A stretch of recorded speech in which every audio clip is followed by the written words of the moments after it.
Like I said, the last speech rather, was a long introduction really into this topic, and a topic that, of course, is very present in all our minds right now. And this speech was delivered on the 11th of June, so almost to the date tomorrow, in 1963. So what, 57 years ago to the date tomorrow. And many parts of it are still just as relevant now as they were then. We can see that improvements have been made based on what you're going to hear if you haven't read it already, but we're all aware that a lot needs to be done. So anyway, let's get going. Good evening, my fellow citizens. This afternoon, following a series of threats and defiant statements, the presence of Alabama National Guardsmen was required on the University of Alabama to carry out the final and unequivocal order of the United States District Court of the Northern District of Alabama. That order called for the admission of 2 clearly qualified young Alabama residents who happened to have been born Negro. That they were admitted peacefully on the campus is due in good measure to the conduct of the students of the University of Alabama, who met their responsibilities in a constructive way.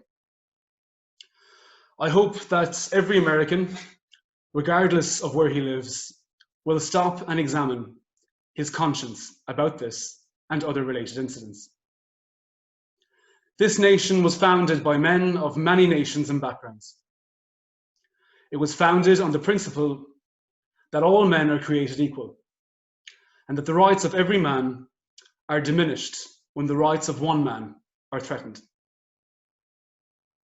Today, we are committed to a worldwide struggle to promote and protect the rights of all who wish to be free. And when Americans are sent to Vietnam or to West Berlin, we do not ask for whites only. It ought to be possible, therefore, for American students of any colour to attend any public institution that they select without having to be backed up by troops. It ought to be possible for American consumers of any colour to receive equal service in places of public accommodation, such as hotels and restaurants, and theatres and retail stores, without being forced to resort to demonstrations in the street.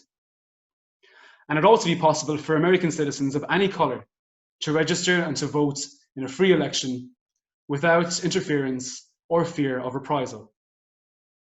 It ought to be possible, in short, for every American to enjoy the privileges of being American without regard to his colour or his race.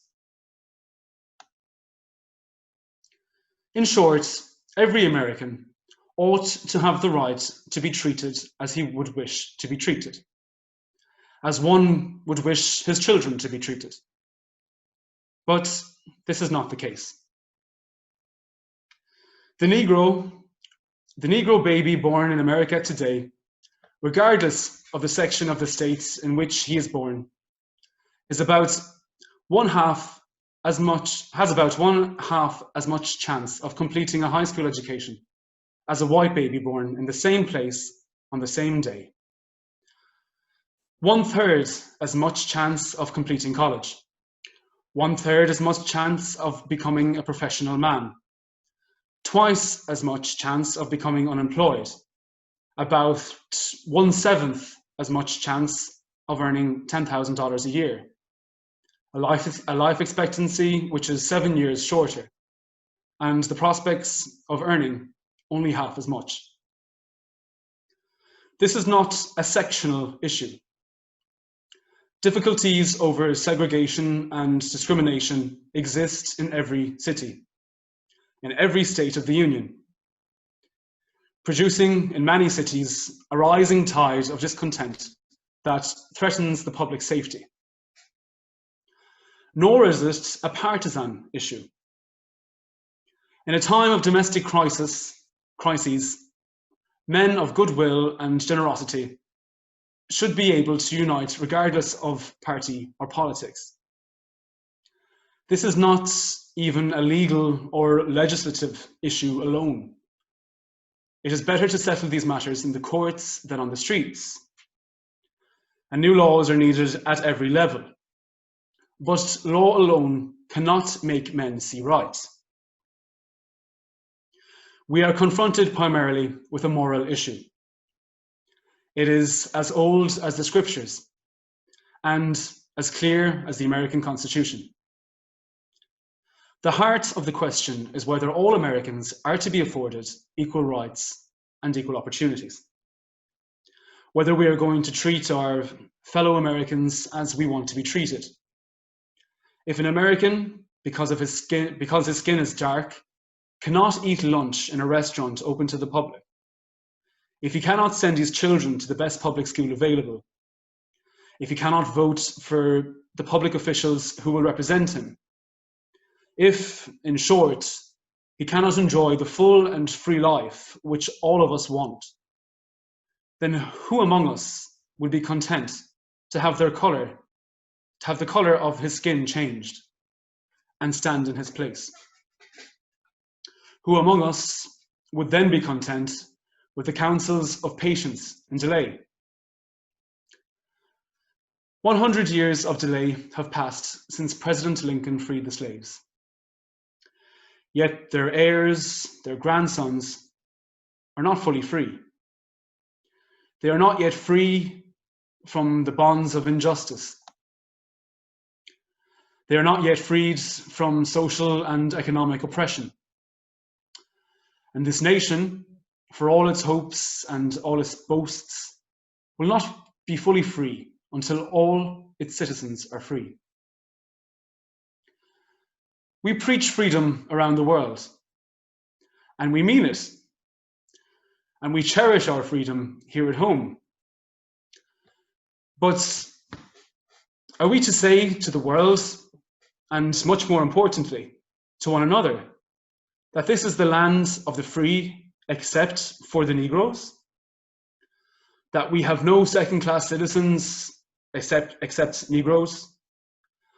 That we have no class or caste system, no ghettos, no master race, except with respect to Negroes? Now the time has come for this nation to fulfill its promise. The events in Birmingham and elsewhere have increased the cries for equality. So increased the cries for equality that no city or state or legislative body can prudently choose to ignore them. The fires of frustration and discord are burning in every city, north and south, where legal remedies are not at hand. Redress is sought in the streets, in demonstrations, parades, and protests, which create tensions and threaten violence and threaten lives. We face, therefore, a moral crisis as a country and as a people.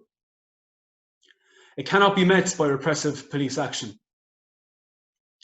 It cannot be left to increased demonstrations in the streets. It cannot be quieted by token moves or talk. It is time to act in the Congress, in your state, and at local legislative body, and above all, in our daily lives. It is not enough to pin the blame on others, to say that this is a problem of one section of the country or another, or deplore the facts that we face. A great change is at hand, and our task, our obligation, is to make that revolution, to make that change, to make it peaceful and constructive for all. Those who do nothing are inviting shame, as well as violence. Those who act boldly are recognizing right, as well as reality. Next week, I shall ask the Congress of the United States to act, to make a commitment it has never fully made in this century to the proposition that race has no place in American life or law. The federal judiciary has upheld that proposition in a series of forthright cases.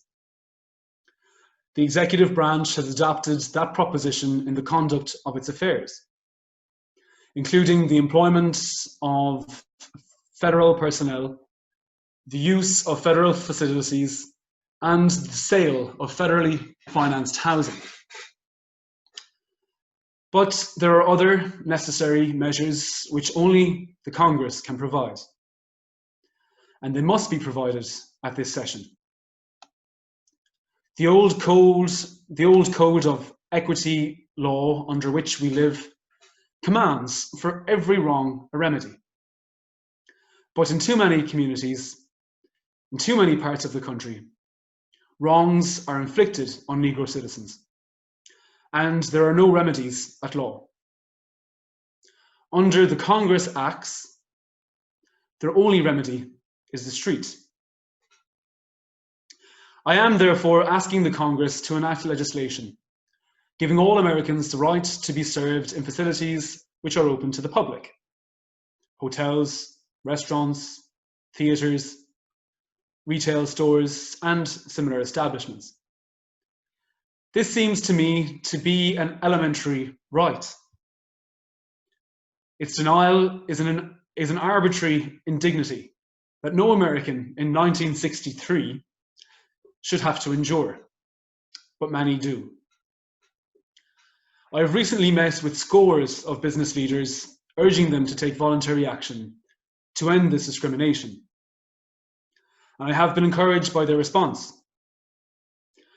And in the last 2 weeks, over 75 cities have seen progress made in desegregating these kinds of facilities. But many are unwilling to act alone. And for this reason, nationwide legislation is needed if we are to move this problem from the streets to the courts. I'm also asking Congress to authorize the federal government to participate more fully in lawsuits designed to end segregation in public education. We have succeeded in persuading many districts to desegregate voluntarily. Dozens have admitted Negroes without violence. Today, a Negro is attending a state-supported institution in every one of our 50 states. But the pace is very slow. Too many Negro children enter segregated schools at the time, or rather entering segregated schools at the time of the Supreme Court's decision 9 years ago, will enter segregated high schools this fall, having suffered a loss which can never be restored. The lack of an adequate education denies the Negro a chance to get a decent job. The orderly implementation of the Supreme Court decision, therefore, cannot be left solely to those who may not have the economic resources to carry the legal action, or who may be subject to harassment. My fellow Americans, this is a problem which faces us all. In every city of the North, as well as the South, today, there are Negroes unemployed, 2 or 3 times as many compared to whites. Inadequate education, moving into the large cities, unable to find work, young people, particularly out of work, are without hope and are denied equal rights.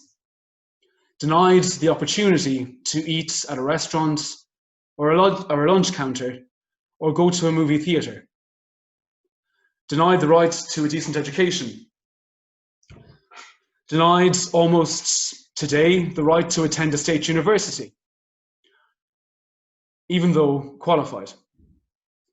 It seems to me that these are matters which concern us all, not merely presidents or congressmen or governors, but every citizen of the United States.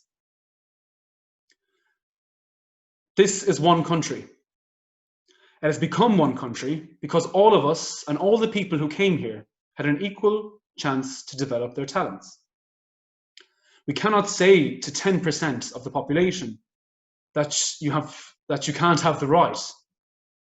that your children cannot have the chance to develop whatever their talents are, that the only way they're going to get their rights is to go in the streets and demonstrate. I think we owe them, and we owe ourselves, a better country than that. Therefore, I'm asking your help in making it easier for us to move ahead and to provide the kind of equality of treatment which we would want ourselves. To give a chance for every child to be educated to the limit of his talents. As I've said before, not every child has an equal talent or an equal ability or equal motivation, but they should have the equal right to develop their talents and their ability and their motivation, to make something of themselves. We have a right to expect that the Negro community will be responsible, will uphold the law, but they have a right to expect that the law will be fair, that the Constitution will be colourblind, as Justice Harlan said at the turn of the century. This is a matter which concerns this country. It concerns what this country stands for. And in meeting it, I ask the support of all our citizens. Thank you very much.